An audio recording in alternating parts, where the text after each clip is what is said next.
ایک امام صاحب بیٹھے تھے، خود واقعہ میں بتا رہا ہوں، تو وہ قرآن کریم پڑھ رہے تھے، باوضو ہو کر اذان دی، نماز پڑھ رہے، اب ادھر سے باتھ روم خراب ہے، جماعتی کا آیا، اس نے باتھ روم کو دیکھا باتھ روم خراب ہے، تو مسجد میں آ گیا، کہتے ہیں اب کیا کرتے ہیں یہاں بیٹھ کر، آپ کو نہیں پتا کتنے باتھ روم خراب ہوئے پڑے ہیں۔ تو وہ ذرا تحمل والے تھے، انہوں نے کہا بھائی میں دیکھ نہیں سکا تو میں بھی جاتا ہوں، اٹھے جائے، جا کے اس کو دھویا، پانی بہایا اور واپس آ گئے، واپس آ گئے، ڈھونڈ چراغ رخ زیبا لے کر، ایسے لوگ تمہیں کہاں ملیں گے، مٹے ہوئے لوگ تمہیں کہاں ملیں گے،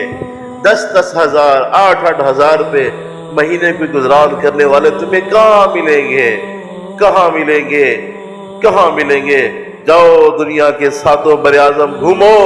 تم ایسی قوم نہیں ملے گی، ایسے لوگ نہیں ملیں گے، تم انہی پہ ہی تان کرتے ہو، انہیں ہی بے عزت کرتے ہو، قدر کرو۔